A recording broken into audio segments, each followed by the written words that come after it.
અને મૃત્યુના એક ધડાકે જરા જબરદસ્તીથી છોડવાનું જ છે, જખ મારીને છોડવાનું છે. તો ત્યારે કેવી પીડા થશે.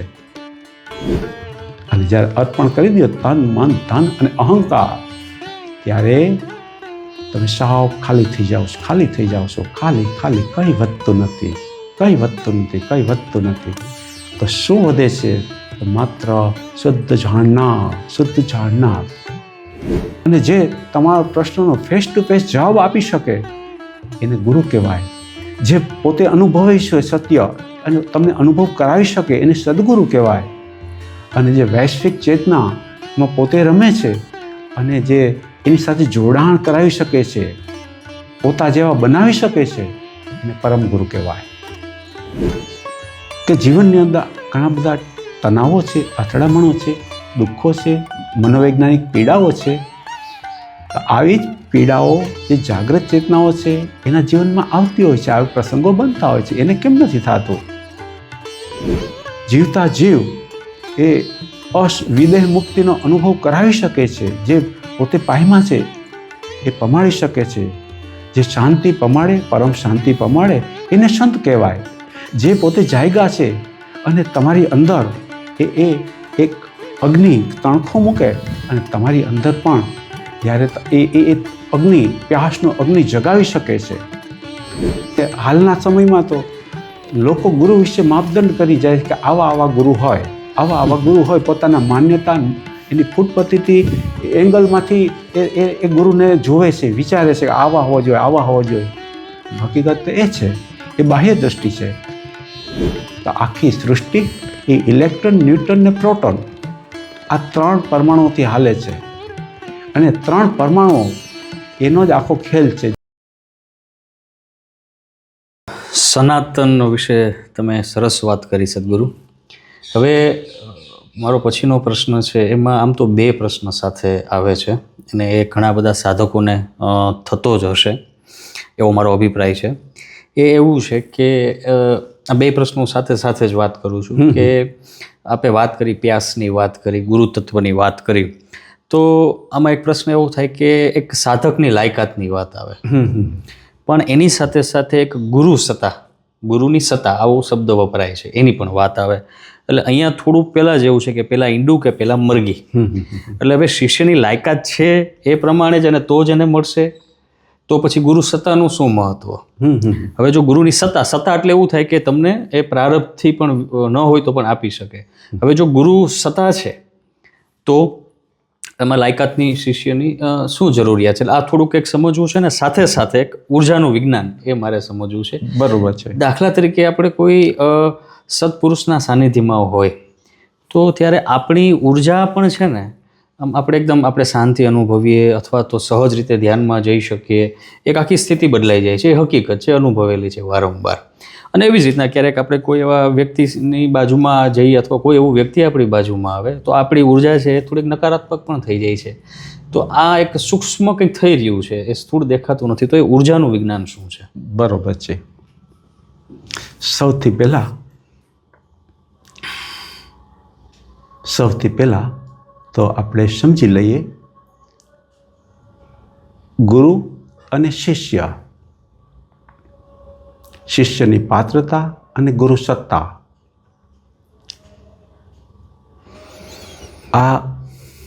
આનું થોડુંક વિજ્ઞાન સમજી લઈએ. શિષ્યની પાત્રતા એ છે કે જે શીખવા માગે છે કે આ જગતની અંદર આટલું વિશાળ જગત ચાલી રહ્યું છે. પેલું તો આ શરીર જ. તો શરીરની અંદર આપણે ખોરાક નાખીએ છીએ, ખાઈએ છીએ, ખોરાક આપીએ છીએ. ખોરાક આપણે અંદર ખાઈ અને પેટમાં જાય તો પછીનું કાર્ય તો એ તો કાંઈ આપણે પાચન કરવાનું કાર્ય કરતા નથી. તો આ પાચન થાય છે.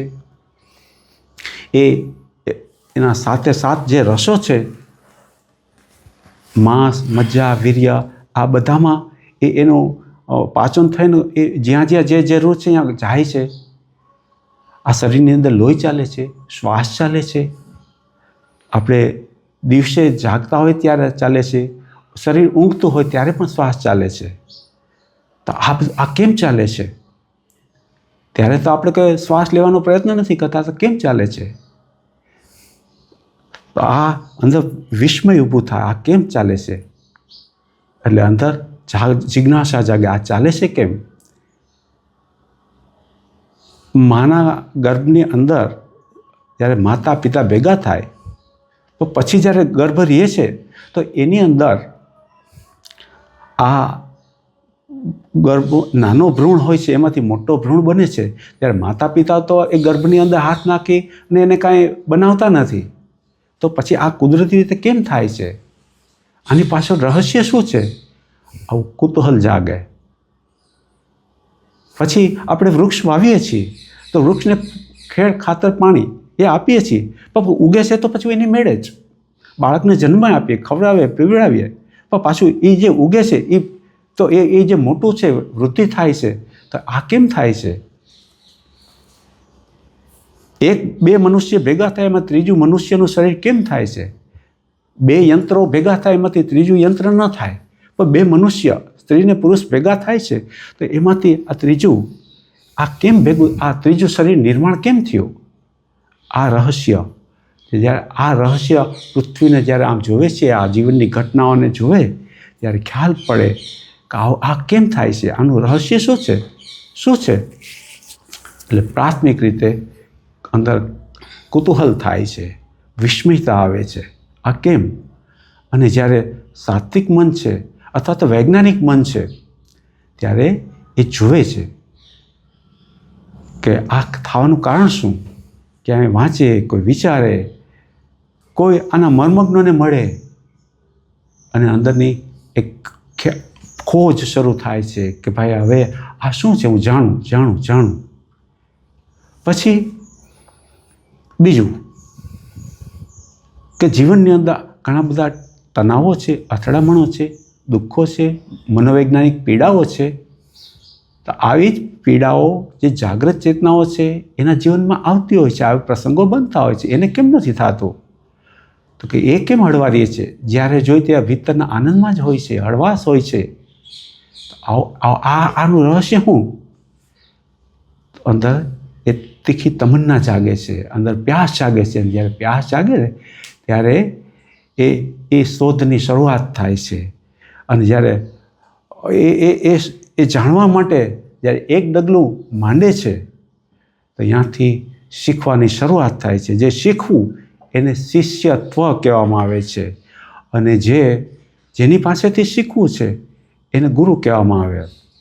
ગુરુ એટલે જેને પોતે જાણ્યું છે, અનુભવ્યું છે, અને જે જણાવી શકે છે, અનુભવ અહેસાસ કરાવી શકે છે. મુક્ત જીવતા જીવ એ વિદેહ મુક્તિનો અનુભવ કરાવી શકે છે. જે પોતે પાયમાં છે એ પમાડી શકે છે. જે શાંતિ પમાડે, પરમ શાંતિ પમાડે એને સંત કહેવાય. જે પોતે જાયગા છે અને તમારી અંદર એ એક અગ્નિ તણખો મૂકે અને તમારી અંદર પણ જ્યારે એ અગ્નિ, પ્યાસનો અગ્નિ જગાવી શકે છે, જે અંદર અહેસાસ જગાવી શકે છે, એને ગુરુ સત્તા કહેવાય.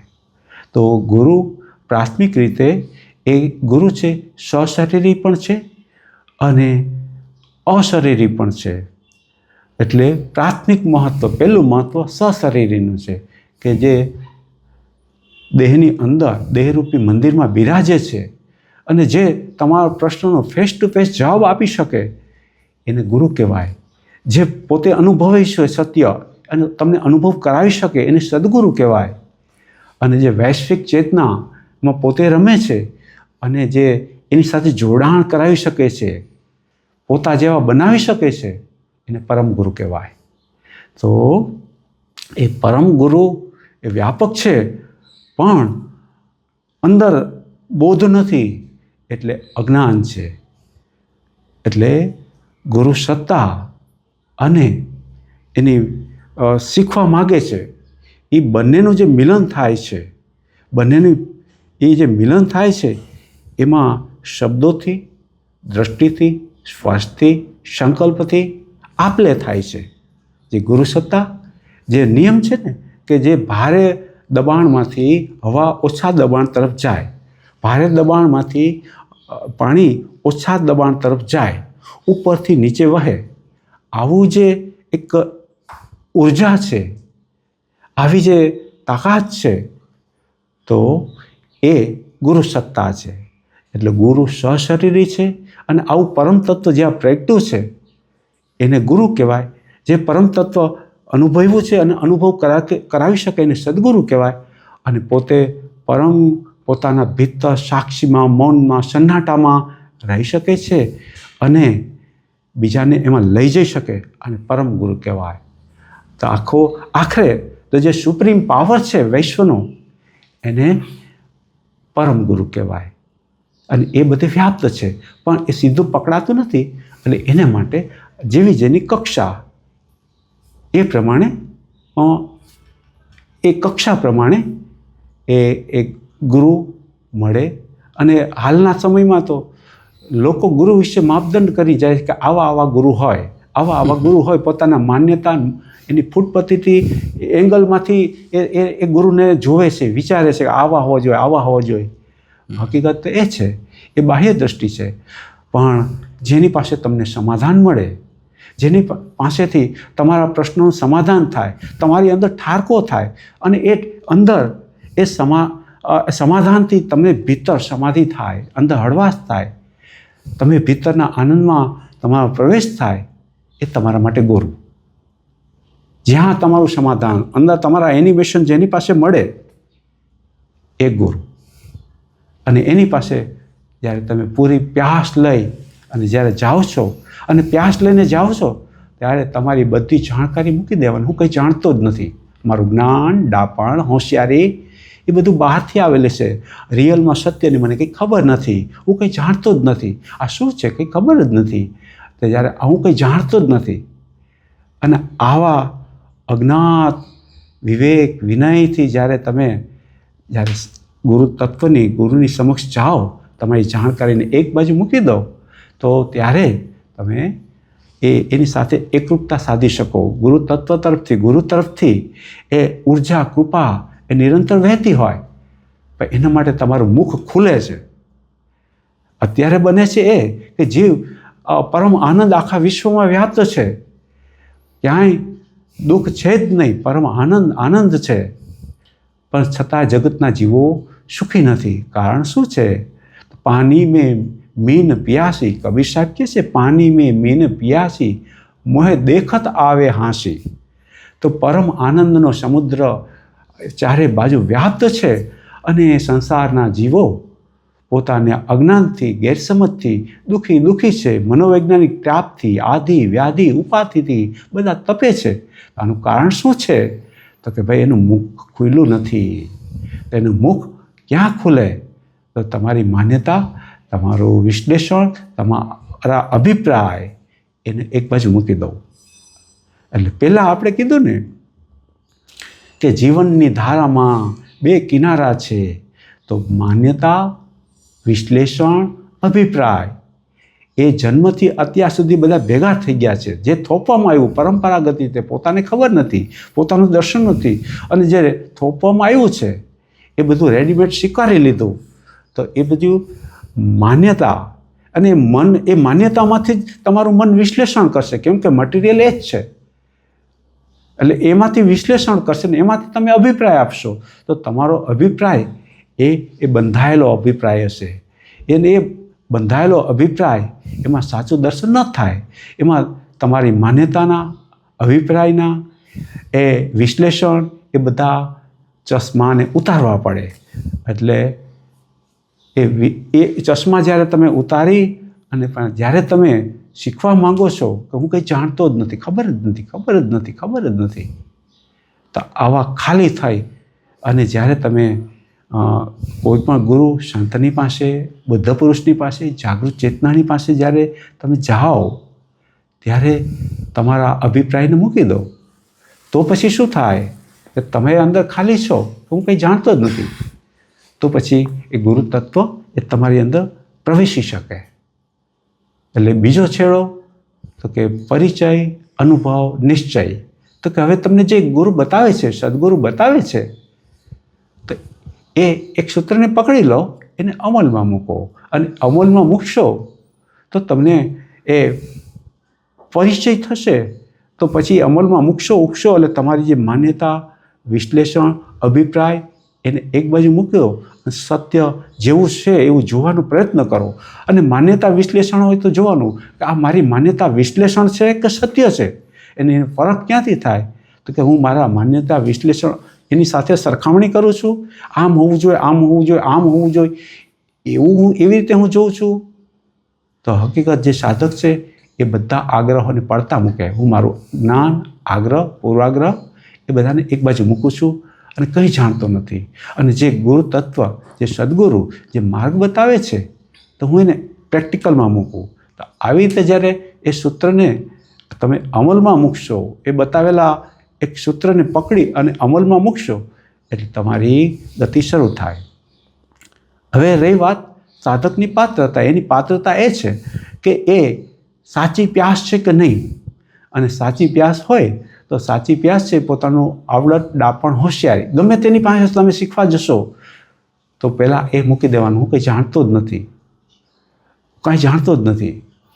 પોતાના માપદંડથી સામેની ગુરુ તત્વને, સદગુરુને, પરમગુરુને માપી જ ન શકાય. મારી બુદ્ધિ સીમિત છે અને જે વિશ્વવ્યાપી જે ચેતના છે એને મારી સીમિત બુદ્ધિથી કેમ માપી શકું? તો પોતાની સીમિતતાનું ભાન થાય કે આ બુદ્ધિથી ભગવાને કીધું, હે અર્જુન, તું તારી બુદ્ધિથી નહીં મને પામી શક.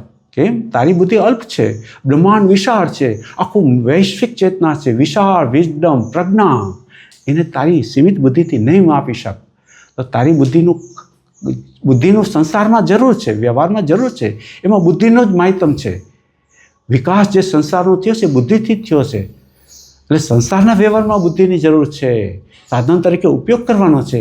પણ જેને પોતાની ભીતરમાં જવું છે, સત્યને જાણવું છે, તો કે ત્યાં મારી બુદ્ધિને એક બાજુ મૂકવું. બુદ્ધિનો ઉપયોગ ત્યાં સુધી જ છે તો કે મારી બુદ્ધિથી પરમ તત્વને હું ન પામી શકું. મારી બુદ્ધિ સીમિત છે. આની ઉપર હું શું કામ ભરોસો રાખો? મારી બુદ્ધિ સીમિત છે એટલે હું કંઈ જાણતો જ નથી.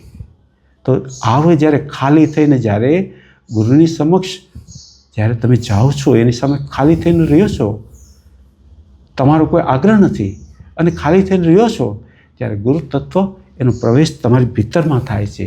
એ શબ્દોનો, એ કૃપાનો, એ ઉર્જાનો, એ જ્ઞાનનો એ તમારી અંદર પ્રવેશ થાય છે.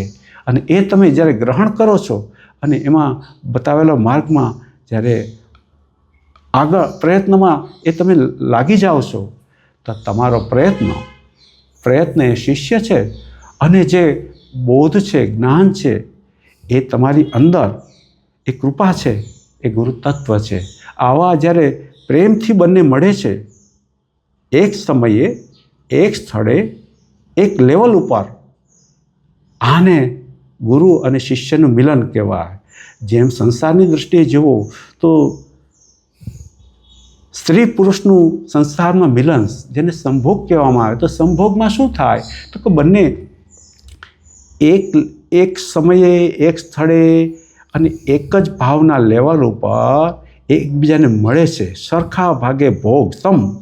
તો એને સંભોગ કહેવાય. એવી રીતે ગુરુ શિષ્યનું જે મિલન છે એમાં આપલે થાય છે. દ્રષ્ટાંત બહારનો છે, એને આપણે અંદર જોવાનું છે કે એમાં ગુરુ તો એ પોતાના જ્ઞાન, બોધથી ભરેલા છે અને અહેતુ કરુણા છે, એની પાસે કોઈ હેતુ નથી. તો આવા હેતુ વગરનું જે ગુરુ તત્વ પ્રગટ હજુર છે, વહી રહ્યું છે, પ્રગટ ચૈતન્ય. અને જ્યારે તમે શીખવા માગો છો, તમારી જાણકારી, આવડત, ડાપણ એ બધું બહાર મૂકી અને જ્યારે એ ગુરુની સમક્ષ જ્યારે તમે આવો છો, અરે આવું સ્વરૂપ છે, મને ખબર નથી, શું છે? વિસ્મય થઈ, જિજ્ઞાસાથી, વિસ્મયતાથી ભરાઈ જાઓ. અરે મને ખબર નથી, શું છે? ત્યારે તમે ખાલી થાવ છો. આ બાજુ ગુરુ તત્વ છે એ પણ શૂન્યની અંદર છે, એ પ્રગટ શૂન્યની અંદર, મહાશૂન્યમાં છે અને તમે વિસ્મયતાથી ભરાઈ જાઓ છો, માહિતીને એક બાજુ ખાલી થઈ જાઓ છો, કંઈ જાણતો નથી. આવા બે શૂન્યનું જે મિલન છે, આમાં એકતા થાય છે. ગુરુ સત્તા અને શિષ્ય, આ જે મિલન છે એ ગુરુ શિષ્યનું અસલી મિલન છે. અને પછી જે ગુરુએ બતાવેલું છે તો કે ભાઈ હવે એની અંદર રમો રમો રમો, હાલો હાલો હાલો, એ બતાવ્યા પ્રમાણે અનુસરો. તો એ અનુસરો છો ત્યારે જ્યારે 100% તમે અનુસરો છો ત્યારે તમે કોઈ પણ માર્ગ પકડો તો એક જેમ રાખે ટેક એને મળે અનેક. તમે જ્યારે પૂરેપૂરું અનુસરો ત્યારે એમાંથી સત્ય પ્રગટે પ્રગટે ને પ્રગટે. આ અમારી ગેરંટી છે, ખાતરી છે. જી. હવે રહી વાત બીજી વાત ઉર્જા. ઉર્જા એટલે શું એને આપણે હવે જોઈ લઈએ. હવે આપણે જોયું ભાઈ આ વાત તો બહુ રૂડી રૂપાળી કરી અને પાછું એ એકદમ થિયરિકલ અને પ્રેક્ટિકલ અંદરનું દિલ સ્વીકારે છે કે હા ઓકે. તો હવે ઉર્જા એટલે શું? તો ઉર્જા એટલે શું? તો ઉર્જા એટલે શક્તિ. દાખલા તરીકે અત્યારે તમે સાંભળી રહ્યા છો તો સાંભળવાની પાછળ અંદર ઉર્જા કામ કરે છે. શરીર જ્યારે બીમાર પડે છે, ક્રોશ થઈ જાય છે, અશક્ત થઈ જાય છે, ત્યારે આપણે શું કહીએ છીએ કે આનામાં શક્તિ નથી. તો આ શક્તિ એટલે ઉર્જા. શક્તિ એટલે ઉર્જા. ઉર્જા તો કે ઉર્જા કેવી ઉર્જા કે હવે આ શરીર અશક્ત થઈ ગયું અને હવે કંઈ શક્તિ રહી નહીં. તો આપણે એમ નથી કહેતા કે આ બ્રહ્માહીન થઈ ગયા, વિષ્ણુહીન થઈ ગયા, શિવહીન થઈ ગયા, એમ નથી કરતા. આપણે એમ કંઈ શક્તિહીન થઈ ગયા, આમાં શક્તિ રહી નહીં. તો આ જે શક્તિ છે એ ઉર્જા છે. ઉર્જામાં હવે થોડા આગળ વધીએ. અત્યારે જે તમે સાંભળી રહ્યા છો એ પણ ઉર્જાને કારણે સાંભળી રહ્યા છો. ઉર્જાને કારણે બોલાઈ રહ્યું છે. ઉર્જા જ એ કામ કરે છે. શરીરની અંદર ઉર્જા છે એ જ કાનની અંદર છે, આંખની અંદર છે, જીભની અંદર છે. આ ઉર્જાનો જ ખેલ છે. તો આ શરીરના જે પરમાણુ છે એ પ્રત્યેક પરમાણુ ઉર્જા જ છે. એટલે એની ઉપરથી આપણી અહીંયા આવ્યો શિવ અને શક્તિ એ સિદ્ધાંત અને એનું પ્રતીક છે. એક બાજુ શિવ અને શક્તિ. તો શિવ અને શક્તિનો જે સિદ્ધાંત છે, શિવ એટલે તમારી અંદરનો જે પરમ ચૈતન્ય એ શિવ છે અને એની સાથે શક્તિ છે, એનર્જી છે. એટલે શિવ વગર શક્તિ અધૂરી છે, શક્તિ વગર શિવ અધૂરા છે. આ શરીર છે એટલે આ કામ થઈ શકે છે. તો આ શક્તિનો ખેલ છે. આત્મા છે એ શિવ, શુદ્ધ સાક્ષી, શુદ્ધ દ્રષ્ટા, પરમ શૂન્ય છે. તો એ શુદ્ધ શૂન્ય છે, પરમ શૂન્ય છે. આવી જે અવસ્થા એ શિવ છે, શુદ્ધ સાક્ષી, શુદ્ધ જાણનાર એ શિવ છે. અને જે આ વર્ક થઈ રહ્યું છે, બોલાઈ રહ્યું છે, સંભળાઈ રહ્યું છે, શબ્દનો પ્રવાહ ચાલે છે, અંદરથી જે પરમ ચૈતન્યમાંથી આ ધારા વહી રહી છે, પરાની શક્તિ વહી રહી છે. મન બુદ્ધિ ચિત્તને પહેલે પાસથી જે પરાશક્તિ છે એ વહી રહી છે એ શક્તિ છે. તો આ શરીર એ શક્તિનું બન્યું છે. ઇલેક્ટ્રોન, ન્યુટ્રોન અને પ્રોટોન, સમતા, જડતા, ચંચળતા, શરીરની અંદર આ પરમાણુઓ છે. અને એ પરમાણુ વધઘટ થાય છે. અને એ પરમાણુ જ્યારે બેલેન્સમાં ચાલે ત્યારે શરીર સશક્ત હોય છે, બરાબર ચાલે છે. અને એ પરમાણુઓ જ્યારે અનબેલેન્સ થાય છે ત્યારે શરીરમાં ડિફેક્ટો ઊભી થાય છે, અંદર અનબેલેન્સ થાય છે. એનાથી કેટલીક વાર તમને એવું લાગે કે અત્યારે બહુ મજા આવે છે. તો જાણવું કોઈ કારણ વગર મજા આવે છે તો સત્વગુણના પરમાણુઓ કામ કરે છે. પછી જ્યારે એમ લાગે વિચારો બહુ સતાવે છે, હું શાંત બેસવા કોશિશ કરું છું ને વિચારો આટલા બધા ક્યાંથી આવ્યા, તો કે એ અત્યારે રજોગુણના પરમાણુઓ સક્રિય થયા છે. અત્યારે એની વિપુલતા, મહત્તમ વિપુલતા એની છે. અને કેટલીક વાર એમ લાગે આળસ ચડે છે, પ્રમાદ થાય છે, કંઈ કરવું છે પણ કાંઈ ઈચ્છા નથી થતી. તમસ, આળસ, પ્રમાદ આ તમસના પરમાણુઓ છે. તો આખી સૃષ્ટિ એ ઇલેક્ટ્રોન, ન્યુટ્રોન ને પ્રોટોન આ 3 પરમાણુઓથી હાલે છે. અને 3 પરમાણુઓ એનો જ આખો ખેલ છે. જેમ પંખામાં ત્રણ પાંખિયા હોય અને ત્રણ પાંખિયા એ ફરે છે એટલે એનાથી હવા આવે છે. હવે એ ફરે છે એટલે ઇલેક્ટ્રોન, ન્યુટ્રોન, પ્રોટોન, સત્વ, રજસ, તમસ આ પરમાણુનો આ શરીર ખેલ છે.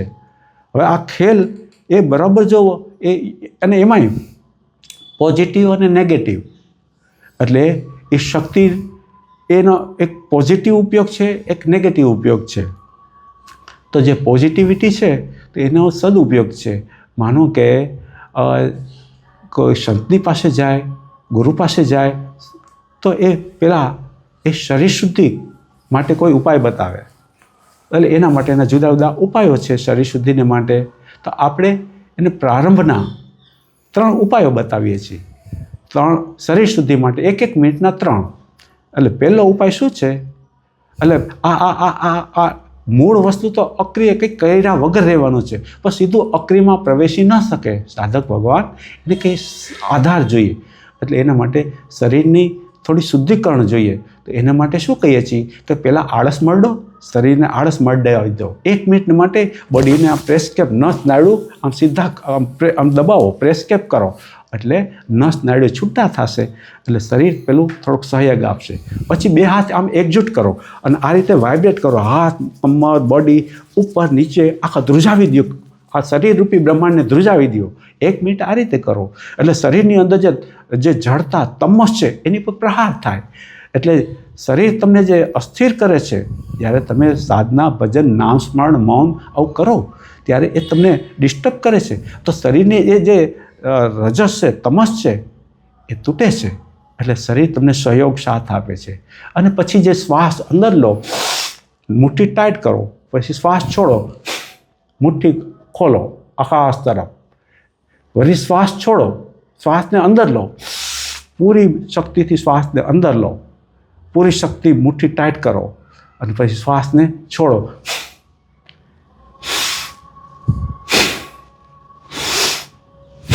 આ રીતે તમે 1 મિનિટ કરો એટલે શું થશે? તો અંદર જે વિચારોનો કચરો છે એ બધો હટશે, ઓછો થશે. અને પછી તમે હવે માલિકી ભાવ છોડું છું, આ 3 રિફાઇનિંગ પ્રોસેસ કરો. જ્યાં લાંબુ નહીં. અધ્યાત્મ મૂળ તો ટૂંકું જ છે, પણ આ પકડાતું નથી, એટલે એને માટે સ્ટેપ આપવા પડે છે. હકીકત પેગડે પગ અને બ્રહ્મ ઉપદેશ આટલી જ વાત છે, પણ સાધકની એટલી લાયકાત નથી. એટલે ઉત્તમ સાધક છે એ પકડી શકે છે પેગડે પગને બ્રહ્મ ઉપદેશ. જેને તું ગોતે એ તું પોતે, અને તારો ગુરુ તું જ. ભાઈ એ આ પ્યોર સત્ય છે, પણ એ સીધું નથી પકડાતું. તો એને માટે જોવું કે સામેની કક્ષા કઈ છે, તો કે ભાઈ હવે એની જે લેવલ છે ત્યાંથી શરૂ કરો. તો એના માટે 3 રિફાઇનિંગ છે, 1 મિનિટની. આ કરશો એટલે શું થશે? પછી તમે આવતા જતા શ્વાસનો ખ્યાલ રાખી શકો, એની સાથે તમે મંત્ર જોડી શકો. મંત્ર શું છે? તો શ્વાસ આવે ત્યારે મનોમન ઓમ, શ્વાસ નીકળે ઓમ, એટલે એ ઓમનો જે જપ છે મનોમન એની સાથે જોડી દો. અથવા તો શ્વાસ આવે ત્યારે ઓમ, બહાર નીકળે ત્યારે ગુરુ, ઓમ ગુરુ, ઓમ ગુરુ.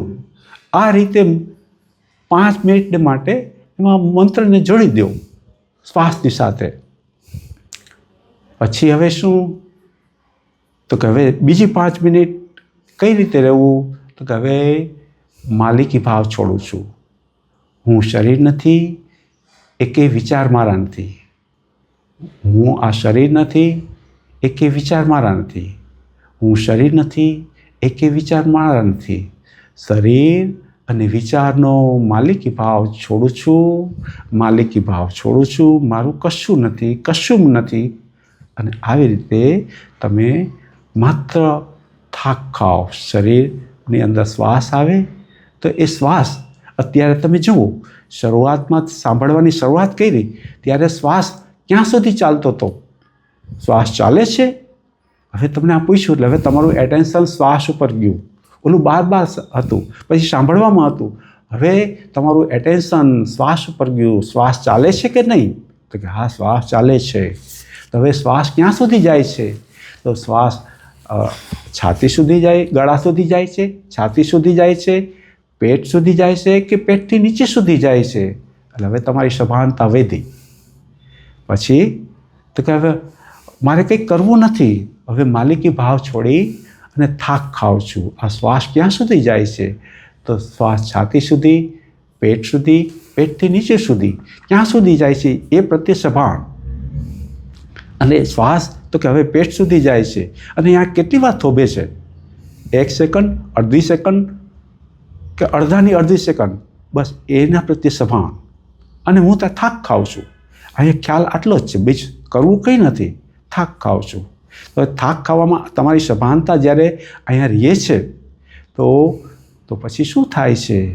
તો જ્યારે સભાનતા તમારે અંદર રહે છે ત્યારે તમારી અંદર એ ધીમે ધીમે જેનો શ્વાસ શાંત થાય એનું મન શાંત થાય, એનું મન શાંત થાય તો એનો શ્વાસ શાંત થાય. એટલે જ્યાં સુધી માલિકી ભાવ છે તો એ માલિકી ભાવ તો એ તમને બહાર તરફ લઈ જાય છે. પણ માલિકી ભાવ મૂકો અને જ્યારે તમે થાક ખાઓ છો તો હવે હું કાંઈ જાણતો નથી અને માલિકી ભાવ બધો મૂકું છું, હું પરમાત્માને શરણ છું, કંઈ જાણતો નથી, થાક ખાઉં છું, થાક ખાઉં છું. તો હવે શું છે? થાક ખાઉં છું અને પરમાત્માને શરણે છું. મારા તરફથી કંઈ નથી કરવું, તમારા તરફથી કંઈ ન કરો, બસ થાક ખાઓ. અને તમારો શ્વાસ ધીમે ધીમે ધીમે એ નીચે સુધી જાય છે. એટલે જેમ સમુદ્રના ઉપરની સપાટી ઉપર મોટા મોટા તરંગો ઉછળે, પણ સમુદ્રના તળિયે ગહન શાંતિ હોય છે. એ મગજની ઉપરની સપાટી ઉપર અનેક તરંગો ઉછળે છે, વિચારોના, કલ્પનાના, ભવિષ્યના, ભૂતકાળના તરંગો ઉછળે છે. અને જ્યારે તમે એની સાથે સંઘર્ષ નથી કરવો, મગજની સાથે સંઘર્ષ નથી કરવો, એને બદલે તમે શું કરો છો? એની સાથે લડાઈ નથી કરવી, પણ તમે જ્યારે નીચે જુઓ છો શ્વાસ ક્યાં સુધી જાય છે, ક્યાં સુધી જાય છે, અને તમારું એટેન્શન, તમારી ચિત્ત એ જ્યારે એ અહીંયા જાય છે શ્વાસ સાથે, અને શ્વાસ કેટલી વાર ટકે છે અને તમે સ્વસ્થ રીતે જુઓ છો, તો ધીમે ધીમે તમારો સંઘર્ષ ઓછો થતો જાય અને વિચાર પ્રત્યે આપોઆપ જાગૃતિ આવી જાય. મારે તમને કહેવું ન પડે કે તમે વિચારને જુઓ, વિચારની સાથે જોડાયા વગર જુઓ, એ કહેવું ન પડે, પણ એ આપોઆપ જાગૃતિ આવી જાય, આપોઆપ સભાનતા આવી જાય, આપોઆપ તમારી અંદર હોશ આવી જાય, આપોઆપ તમારી અંદર સતર્કતા આવી જાય કે તમારું સભાનતા અહીંયા છે અને તમે અહીંયા તમારું સભાનતા છે. એટલે તો કે હવે વિચાર મગજને આવે છે, ભલે આવે, મારે એની સાથે કંઈ લેવા દેવા નથી, એની ઉપેક્ષા કરો. મારે તો બસ અહીંયા જ, મારો ખ્યાલ અહીંયા જ છે. અને એમ છતાંય ખ્યાલ ન રહે તો એક બસ સરસ ઉપાય બતાવું. તમારી જમણા હાથની આંગળી, વચ્ચેની આંગળી છે, અહીંયા પેટની ડ્યુટી ઉપર આમ રાખો, પહેરેલ કપડાં ડ્યુટી ઉપર રાખો અને તમે જુઓ હાથની નાળીમાં જેમ ડૉક્ટર તપાસે તો અહીંયા ધબકાર થાય છે, એવી રીતે પેટની ડ્યુટીમાં પણ ધબકાર, પલ્સેશન થાય છે. હવે એ 5 મિનિટ અહીંયા આંગળી રાખો. શ્વાસનો ખ્યાલ છે પણ હવે એ ખ્યાલ ન રહે તો અહીંયા આંગળી રાખો અને અહીંના ધબકાર, પલ્સેશનને અનુભવો, એને મહેસૂસ કરો. અહીંયા ધબકારા થાય છે, એ ધબકારાને તમે મહેસૂસ કરશો એટલે આપોઆપ તમારું મન છે એ નીચે નીચે હળવું હળવું હળવું એ થવા માંડશે. અને પછી તો જેમ સમુદ્રની ઉપરની સપાટી ઉપર તરંગ ઉછળે છે, એની સાથે સંઘર્ષ નથી કરવો. આપણે તો અહીંયા તળિયું છે, અહીંયા થાક ખાઈએ છીએ. અહીંયા તમને ધ્યાન કરવાનું નથી કહેતો, કંઈ પ્રયત્ન કરવાનો નથી, ખાલી તમારી સભાનતા અહીંયા રાખવાની છે. અહીંયા ધબકાર ચાલે છે, અત્યારે સાંભળતા સાંભળતા પણ જુઓ, સાંભળતા સાંભળતા પણ જુઓ, અહીંયા ધબકાર ચાલે છે અને તમારો ખ્યાલ અહીંયા છે. તમારું એક ચિત્ત છે એ સામે સાંભળી રહ્યું છે અને ચિત્તનું બીજું છેડો એટેન્શન, ડબલ એટેન્શન અત્યારે એક સાંભળવામાં છે અને બીજું એટેન્શન અહીંયા છે. એટલે અહીંયા તમારું સાંભળવાનું સમ્યક શ્રવણ થશે. અને અહીંયા જ્યારે તમે પેટની ડ્યુટી ઉપર આંગળી રાખો છો અને અહીંયા જ્યારે તમારા પલ્સેશનને અનુભવો છો ત્યારે પછી શું થાય? કે વિચારો ભલે મગજને આવે એની સાથે સંઘર્ષ નથી, પણ આપોઆપ તમારી અંદર બોલ્યા વગર હોશ સભાનતા એ આવતી જશે. અને એક સમય એવો આવશે કે તમે અંદર પરમ શાંતિ છે, પરમ શાંતિ છે. જે ઉપરનું જે આકાશ છે એની અંદર મોટા મોટા ડુંગર છે. આકાશમાં ઊંચું આભ છે અને એમાં મોટા મોટા ડુંગર છે. એ ડુંગર વિચારના, કલ્પનાના એ બધા ડુંગર છે. પણ જે ઊંડી ગુફા છે એમાં મારો દીવડો બળે છે. ઊંડી જે ગુફા છે એમાં મારો દીવડો બળે છે. તો આવો જે દીવડો છે, દીવો રે મારા સદગુરુનો દીવો. તો આ સદગુરુનો દીવો અહીંયા બળે છે. અંદર જ્ઞાનનો પ્રકાશ છે, અંદર શૂન્યતા છે, અહીંયા શક્તિનો કુંડ છે. તો અહીંયા તમારું જ્યારે એટેન્શન 5 મિનિટ જ્યારે રાખો છો ત્યારે ધીમે ધીમે તમારી અંદર એ સ્વયં અંદર જે તમારું હોવાપણું છે એમાં શાંતિ શાંતિ શાંતિ એ થતી જાય. અને આપણે ભગવાન વિષ્ણુનું જે પ્રતીક છે, વિષ્ણુનું પ્રતીક શું છે? તો એ સમુદ્રના ક્ષીર સાગરમાં છે અને નાભી ઉપર ભગવાન વિષ્ણુ એ બિરાજે છે. તો અહીંયા ભગવાન વિષ્ણુ પણ છે. ભગવાન વિષ્ણુ એ અહીંયા નાભી ઉપર છે. અને તો અંદરના જે વિષ્ણુ છે તો અહીંયા તમારું નાભી ઉપર ખ્યાલ રાખવાથી ધીમે ધીમે એ અભ્યાસથી વિચારો આવશે. તમને ઊભું થઈ જવાનું મન થશે કે આ શું નકામું કરવા બેઠા છે, એમ તમારું મન તમને ભટકાવવા પ્રયત્ન કરશે.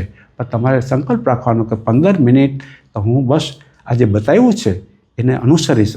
આ સાંભળતા સાંભળતા પણ અનુસરીશ, જેને જે રીતે પછી પલંગ ઉપર બેસીને, નીચે બેસીને, દિવાલના ટેકે, તમને જેવી અનુકૂળતા હોય એ રીતે હું 15 મિનિટ અનુસરીશ આ સાંભળતા સાંભળતા. અને પછી તો કે હવે એ અનુસરતા છેલ્લે તો હવે છેલ્લી 5 મિનિટ શું? તો છેલ્લી 5 મિનિટ હવે હું કંઈ જાણતો નથી, હું સાચું શું છે ભગવાનને હું જાણતો નથી, હું શું છું, મારો અહંકાર શું એ ખબર નથી. તો હું 5 મિનિટ સાહસ કરું, હું ઉપર ચોકડી મારી દઉં, અંદર હું ઉપર ચોકડી મારી દઉં. તો હું છું જ નહીં, હું કાંઈ છું જ નહીં. અને 5 મિનિટ વિશ્રામમાં રહીશ. 5 મિનિટ વિશ્રામમાં પૂરેપૂરા થાક ખાઈશ, પૂરેપૂરો શરણાગત રહીશ, કંઈ કર્યા વગર.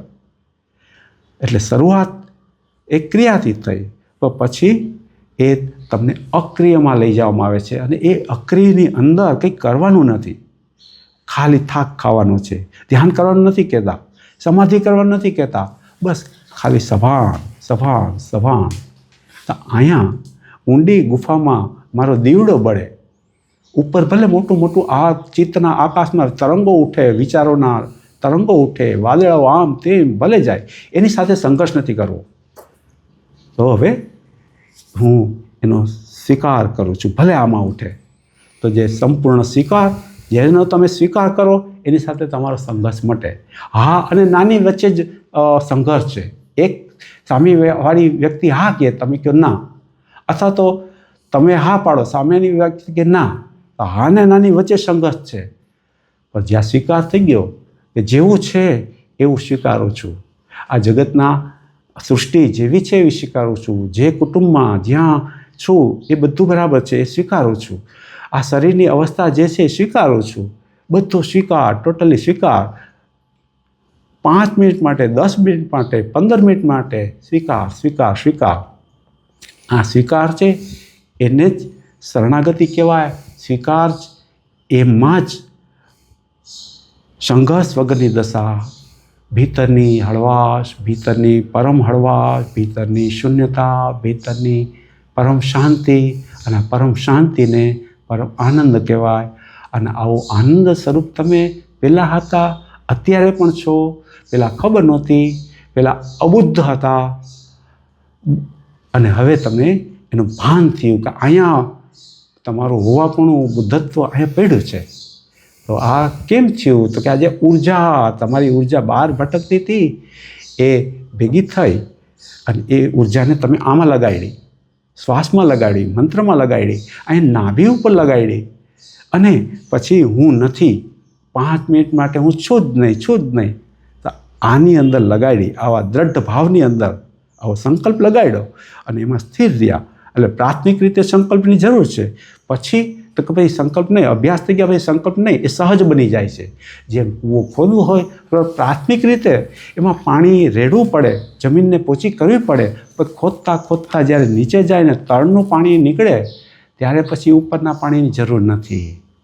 એટલે પ્રારંભ ક્રિયાથી, પણ પછી જ્યારે તમે આગળ વધો ત્યારે અક્રિયતામાં પ્રવેશ થાય છે, નિરંજન નિરાકારમાં પ્રવેશ થાય. શરૂઆત એ સાકારથી થાય છે, પણ પછી નિરંજન નિરાકારમાં પ્રવેશ થાય છે કે તમારું હોવાપણું આવું છે.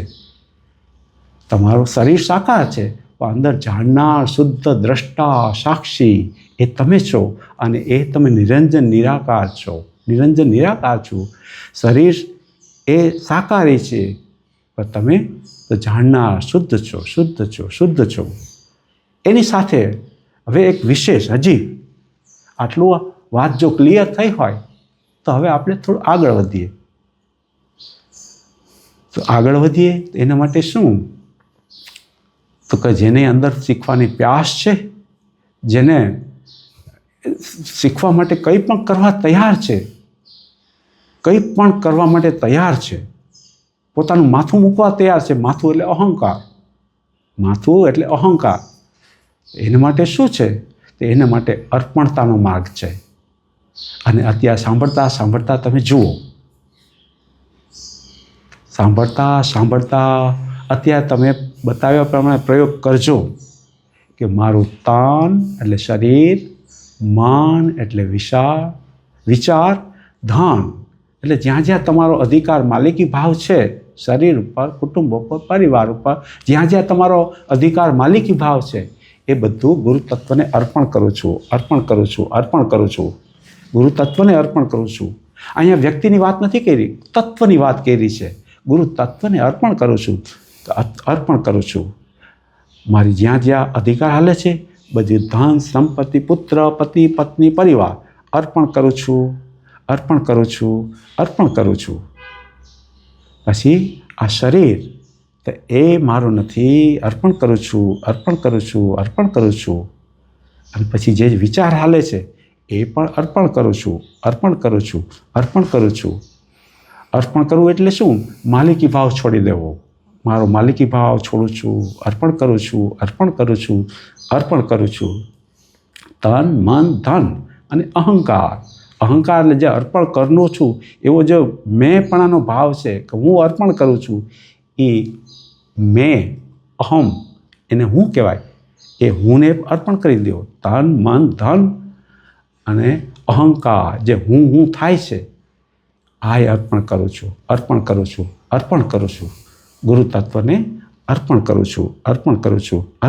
છું. અને જ્યારે માલિકી ભાવ હટાવી લ્યો છો, અર્પણ કરો છો, અને હું પણ નથી, અર્પણ કરી દીધો તો તમે પણ નથી. તન, મન, ધન અને અહંકાર 4 વસ્તુ અર્પણ કરી દીધા પછી બાકી શું વધે? જોઈ લો. સાવ ખાલી થઈ જાઓ છો. કેવું અર્પણ? અશેષ, જ્યાં કંઈ બાકી ન વધે. અશેષ અર્પણ, પૂરેપૂરું સમર્પણ. મારો માલિકી ભાવ હટાવું છું, કશું નથી, બધું ગુરુ મહારાજનું છે, ગુરુદેવનું છે, બધું સોંપું છું, કંઈ જ નથી. અને તમે કાયમ માટે અર્પણનું સાહસ ન કરી શકો તો કાંઈ નહીં, પણ 5 મિનિટ, 10 મિનિટ, 15 મિનિટ આવું સાહસ કરજો. પછી તમને અહંકારને ન ગમે તો પકડજો, પણ એકવાર આ પ્રયોગ કરજો. તમારી મેળે જ કરી શકો. જેના પ્રત્યે શ્રદ્ધા હોય એના પ્રત્યે, અથવા તો તમે એકલા હો તો ઘરે પણ અર્પણ કરી શકો કે અર્પણ કરું છું. અને જ્યારે અર્પણ કરી દો તન, મન, ધન અને અહંકાર, ત્યારે તમે સાવ ખાલી થઈ જાઓ છો. ખાલી, કંઈ વધતું નથી. તો શું વધે છે? તો માત્ર શુદ્ધ જાણનાર. તમે માત્ર શુદ્ધ જાણનાર વધો છો. શુદ્ધ દ્રષ્ટા, જે કંઈ જ નથી, પરમ શૂન્ય છે, શુદ્ધ જાણનાર, એ જ વધે છે. અને એ જ તમે છો, શુદ્ધ જાણનાર, એ જ તમે આત્મા છો. આ શૂન્ય છે, પરમ શૂન્ય, જે કંઈ જ નથી, એ એક જે કંઈ જ નથી ને એ જ તમે આત્મા છો, એ જ તમે પરમાત્મા છો. આ જ તમારો આત્મ સાક્ષાત્કાર છે. આ શૂન્ય તમારો સ્વભાવ છે. અને કંઈક કર્યા વગર આ જાણપણામાં થોભી જાઓ, થોભી જાઓ, થોભી જાઓ. સાહસ કરો. દેવતાઓને પણ દુર્લભ એવી અમૂલ્ય ક્ષણ અત્યારે તમને મળી છે. દેવતાઓને પણ દુર્લભ એવી અમૂલ્ય ક્ષણ અત્યારે તમને મળી છે. આ સાહસ 5 મિનિટ, 10 મિનિટ, 15 મિનિટ કરી જ નાખો, કરી જ નાખો, કરી જ નાખો. જ્યાં પણ છો ત્યાં પ્રયોગ કરો. મારું તાન, માન, ધન અને અહંકાર ગુરુ તત્વને અર્પણ કરું છું, અર્પણ કરું છું, અર્પણ કરું છું. માલિકી ભાવ છોડું છું, છોડું છું, છોડું છું. મારું ધણીપણું છોડું છું, છોડું છું, છોડું છું. પજેસી ભાવ છોડું છું, છોડું છું, છોડું છું. અને જ્યારે તમે 5 મિનિટ પણ સાહસ કરશો તો ખબર પડશે, અરે આ તો બધું ખાલી થઈ ગયું, ખાલી થઈ ગયું. અને આમે મૃત્યુના એક ધડાકે બધું છૂટી જ જવાનું હતું. જન્મની વખતે કોઈ સાસુ લાવ્યા જ નહોતા, સાથે લઈ જવાના પણ નથી. તો અત્યારે 5 મિનિટ આવું સાહસ કરી નાખો. અને જેણે જેણે આવા સાહસ કર્યા છે ને, આવા હિંમત જોઈએ, હિંમત. નકર અહંકાર છે ને કરવા જ ન દે. આ બધું મારે જોઈએ, જોઈએ, એનાથી સલામત છું, સલામત છું, જોઈએ, જોઈએ. એટલે પોતાની સલામતીની દોડમાં બધું ભેગું કર્યું અને એ તમારી સલામતીનો જે કિલ્લો છે એ તમારા માટે જેલ બની ગયો. અને મૃત્યુના એક ધડાકે જરાહર જબરદસ્તીથી છોડવાનું જ છે, જખ મારીને છોડવાનું છે. તો ત્યારે કેવી પીડા થશે. તો એને બદલે આ શરીર છે અને એ દરમિયાન તમે તમારું મૃત્યુ, અહંકારને જુદો એ મૂકી દો. અને અહંકાર ત્યારે જ વિસર્જિત થાય છે. મારાપણું હોય ત્યાં સુધી હું હોય, હું હોય ત્યાં સુધી મારાપણું હોય. તો હવે 5 મિનિટ, 10 મિનિટ, 15 મિનિટ હું છું જ નહીં, બધું અર્પણ કરું છું, અર્પણ કરું છું. અને જ્યારે તમે ટોટલી અર્પણ કરી દો, ખાલી થઈ જાઓ, ખાલી, ખાલી, ખાલી. તો આ જે ખાલીપણું છે, શુદ્ધ જાણનાર, એ જ આત્મા છો તમે, શુદ્ધ જાણનાર, એ જ પરમાત્મા. જ્યારે આપણે કહીએ છીએ કે જય પરમાત્મા, એટલે પરમાત્મા કોઈ વ્યક્તિ નથી, પરમાત્મા એનર્જી છે. પરમાત્મા કોઈ વ્યક્તિ નથી, એ એનર્જી છે. જૂની ભાષામાં ચિદાણુ કીધા કે ચિદ અણુ, સૂક્ષ્મ અણુથી અણુ, અણુ, અણુ, અણુ, ઇલેક્ટ્રોન, ન્યુટ્રોન, પ્રોટોન. એને વિજ્ઞાન પકડી શકે, પણ આ ચિદાણુ છે એને નથી પકડી શકતા. કેમ? તો એ તો અનુભવ ગમ્ય છે. જ્યારે તમે ખાલી થઈ જાઓ ને ત્યારે આખું જે અસ્તિત્વ છે તમારી પર વરસી પડે છે. તમારી ભીતરનો પરમાત્મા એ પ્રગટ થાય છે. અને પરમાત્મા પ્રગટ થાય એટલે શું? અંદર અંદર હળવાશ, અંદર પરમ શાંતિ, શાંતિ, પરમ શાંતિ, પરમ શૂન્યતા. અને હા, બહારનું ભાન હોય પણ છતાં અંદર તમને કંઈ ટચ ન કરે, દેહ છતાં તમે વિદેહી દશામાં પ્રવેશી જાય છો, ભલે એક ક્ષણ માટે, પણ તમારો પ્રવેશ થઈ જાય છે. તો આને કહેવાય અર્પણતા. આ પણ એક માર્ગ છે. તમને જે જે બતાવ્યા છે ને આ બધું પરફેક્ટ A to Z બતાવવામાં આવે છે, કે પડદા વગરની વાત. આવી જે પડદા વગરની વાત છે, અને આવી ગુરુ શિષ્યની એકતા, એમાં શિષ્યને જાગવા માગે છે એનો પ્રેમ, અને એમાં જે ગુરુ તત્વ છે, સદગુરુ તત્વ છે, તો જે બુદ્ધ તત્વ છે જે પ્રગટ વહી રહ્યું છે, પરા ઉર્જા વહી રહી છે, વહી રહી છે હેતુ વગર. અંદર કરવાનો ભાવ ન હોય, પણ સામે જે અંદર પ્યાસી હોય એટલે પરમાત્મા વગર કહે અંદર વહે વહે છે. કંઈ કરવાનો ભાવ ન હોય, હું આને આમ કરી દઉં એવો ભાવ ન, અહેતુક કરુણા હોય કે વિશ્વ આખાનું કલ્યાણ થાઓ, પરમ કલ્યાણ થાઓ, તમે સુખી થાઓ, પરમ સુખિયા થાઓ.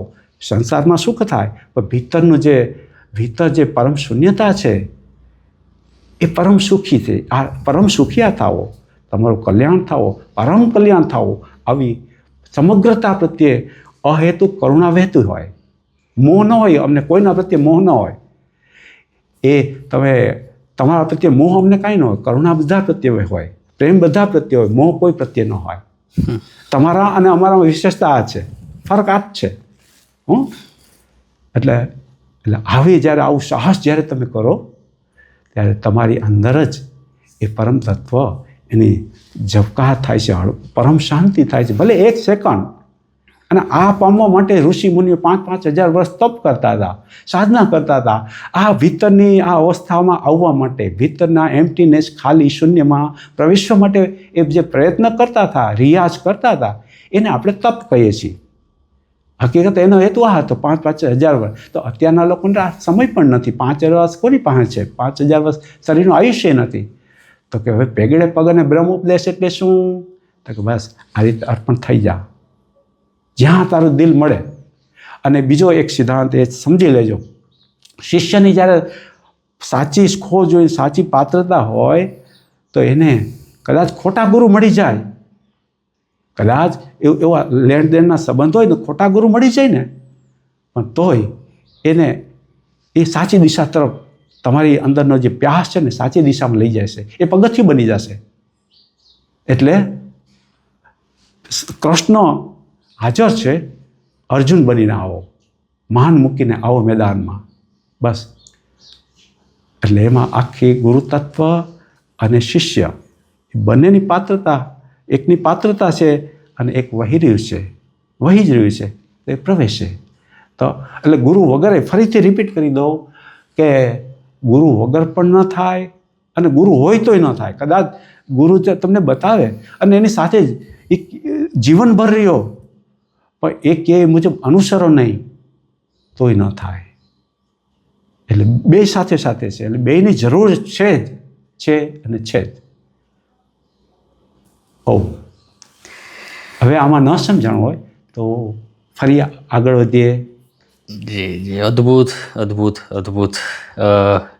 સદગુરુ ચૈતન્ય આપે ખૂબ બધું આપી દીધું છે, હવે એને અનુસરવાનું છે. જેને પ્યાસ છે અનુસરશે. અને તમે સમય કાઢી અને અમારી સાથે અને અમારા દર્શકો સાથે આપણે અંતરયાત્રાથી શરૂઆત કરી અને અખંડ આનંદ સુધીની યાત્રા તમે કરાવી, તો એ બદલ બધા વતી હું આપનો ખૂબ ખૂબ આભાર માનું છું. આપનો સમય મળ્યો, આપના અણુ પરમાણુ મળ્યા અને આપની ઉર્જા મળી, એ બદલ આપનો ખૂબ ખૂબ ખૂબ ખૂબ આભાર. ધન્યવાદ. અને ફરી ઓમ ઓમ તમારી ઉપર વર્ષો વર્ષો વર્ષો અમૃતની ધારા વર્ષો, ચૈતન્યની ધારા વર્ષો, તમારું પરમ મંગલ થાવો, તમે સુખી થાવો, પરમ સુખી થાવો, તમારું કલ્યાણ થાવો, પરમ સુખિયા થાવો, તમારું મંગલ થાવો, પરમ મંગલ થાવો, પરમ મંગલ થાવો, પરમ કલ્યાણ થાવો. ઓમ હરિઓમ. જય ગુરુદેવ, જય પરમાત્મા, આનંદ પરમાત્મા, આનંદ પરમાત્મા. અને એ આનંદ પરમાત્મા તું જ છો, તું જ છો. તારી ભીતરમાં ડૂબકી માર, એ તું જ છો, તું જ છો, તું જ છો. ઓમ ઓમ. એની સાથે હજી થોડીક એક વિશેષતા બતાવી દો. જે ભીતરની જે શૂન્ય અવસ્થા છે ને, એ શૂન્ય અવસ્થા, એ ભીતરની શૂન્ય અવસ્થા છે, એને જ નામ કહેવાય, એને જ વચન કહેવાય, એને શબ્દ કહેવાય, એને અક્ષર કહેવાય. હં તમે અધ્યાત્મ જગતમાં જાશો ને તો એ અધ્યાત્મ જગતમાં જુદા જુદા વાત આવે છે. કોઈ નામને પકડે, કોઈ વચનને, કોઈ શબ્દને, કોઈ અક્ષરને. હવે તમને અહીંયા પડદા વગરની વાત કરીએ છીએ. કેમ કે અમારો કોઈ નિજી સ્વાર્થ નથી, અમારે તમારી પાસે કંઈ જોતું નથી. ડાયરેક્ટ કે ઇનડાયરેક્ટ કોઈ અપેક્ષા જ નથી. કોઈ પોલિટિક્સ તમારી પાસે કંઈ પણ મેળવવાની, શોષણ કરવાની કોઈ અપેક્ષા જ નથી અમારી, કોઈ જાતની નહીં. અમને ગુરુ માનો એવું નથી કહેતા. તમારી પ્યાસ હોય તો એને વસ્તુ બનાવી કે આમને આમ તું કર, આમ તું કર. અમને આવો લાભ મળ્યો છે, અમને પરમ તત્વની કૃપા વૃષ્ટિ લાભ મળ્યો છે, તો તું પણ એવો લાભાન્વિત થા. અને હેતુ વગરની કોઈ કરુણા, એની પાસે કોઈ મેળવવાની કોઈ લાલસા નથી, કોઈ ઈચ્છા નથી. અને અમે કોઈની સાથે કોઈ ગ્રુપમાં હતા નહીં, અમે કોઈ ગ્રુપ બનાવ્યું જ નથી, અને કોઈની સાથે સંખ્યા વધારવાની સ્પર્ધામાં પણ નથી. કોઈની સાથે સંખ્યા વધારવાની સ્પર્ધામાં નથી, કોઈની સરખામણી નથી. અમે કોઈની સાથે અમારી સરખામણી કરતા નથી. દરેક પોતાના સ્ટેન્ડ ઉપર બરાબર છે. કોઈની સાથે સરખામણી નથી, કમ્પેરિઝન નથી. કોઈની સાથે કોઈ જાતનો, બધા એના સ્ટેન્ડ ઉપર સાચા, કોઈનો વિરોધ નથી. હા, તમે તમારી ભીતરમાં જુઓ અને શું ખૂટે છે એ જુઓ, અને જે ખૂટતું હોય તમારું સમાધાન જ્યાં થતું હોય ત્યાં તમે મેળવો સમાધાન. અને છતાંય તમને એમ થાય કે રૂબરૂ મળવું જ છે, તો વેલકમ, અમારા દ્વાર ખુલ્લા છે. તમારી પ્યાસ હોવી જોઈએ. એની સાથે સૂચના આપી દઈએ, જે લોકોને ન ખબર હોય એ લોકોને કે સવારે 10 પછી આમ મળવાનો ટાઈમ આ રવિવારે સાંજે 5 થી 7નો રાખ્યો છે. જે મળવા માંગતા હોય મળી શકે. પણ છતાંય આડા દિવસોમાં કોઈ મળવા માંગતું હોય તો સવારે 10 પછી અને રાત્રે 10 પહેલાં એ ફોન સંપર્ક કરી શકે. પહેલાં કેમ તો કોઈને ધક્કો ન થાય. અથવા બીજું, જ્યારે અહીંયા અમારી કોઈ સંસારિક પ્રવૃત્તિ નથી, બસ 24 કલાક 8 ફોર અને આખું જીવન બસ એ પરમાત્માને સમર્પિત છે. તો જ્યારે સત્સંગ કાર્ય ચાલતું હોય, મૌન, ધ્યાન, ભીતરનું મૌન આ બધું ચાલતું હોય ત્યારે ફોન ન ઉઠે તો 2-3 કલાક પછી ફોન કરવો. એટલે તમને અગાઉ કીધું હોય તો ખ્યાલ રહે. ફોર્માલિટીની જરૂર નથી. એની સાથે એ પણ બતાવી દઈએ કે જ્યારે તમે આવતા હો, બધાને બતાવીએ છીએ કે તમારે સમાજની જે હોશિયારી, આવડત, ડાપણ એ બધાની કંઈ જરૂર નથી. સમાજની વ્યવસ્થામાં જીવવા માટે દરેક એક વ્યવસ્થાનો અભિનય કરવો પડે, એમાં મોરાની જરૂર પડે. અહીંયા એકેય મોરાની જરૂર જરે નહીં. અમે કંઈ જાણતા નથી સંસારના નિયમો, રીતભાત, અને અહીંયા તમે જરૂર પણ નથી. આવનાર એને બસ બાળક જેવા હળવા, નિર્દોષ, નિખાલસ થઈ અને વેલકમ, તમારું સ્વાગત છે. અને પરમાત્મા તત્વ એ પરમાત્માની અસીમ કૃપા ખૂબ વર્ષો અને અંતમાં તમારી ભીતર જે પરમાત્મા બિરાજે છે એ શુદ્ધ છે, બુદ્ધ છે. આવા પૂર્ણ પરમાત્માને પૂર્ણ સ્વરૂપ જાણી વંદન. ઓમ ઓમ ઓમ. ખૂબ ખૂબ ધન્યવાદ. અને જતાં દર્શક મિત્રોને ખાસ વિનંતી કરીશ કે અમે પ્રયાસ કરીને આવા અદ્ભુત ઇન્ટરવ્યૂઝ, સત્સંગ ઇન્ટરવ્યૂઝ તમારા સુધી અમે લેતા જ આવતા હોઈએ છીએ. પણ હજી પણ ઘણા મિત્રો જે વિડીયોઝ જોવે છે તેમણે સબસ્ક્રાઈબ કરેલું નથી, તો ખાસ સબસ્ક્રાઈબ કરજો. એટલે તમને નવા જે વિડીયોઝ આવતા રહે સત્સંગના એ તમને સરળતાથી મળતા રહે અને અમારો જે આ પ્રયાસ છે એને પણ એક તમારો સહયોગ મળતો રહે. ખૂબ ખૂબ આભાર. ધન્યવાદ.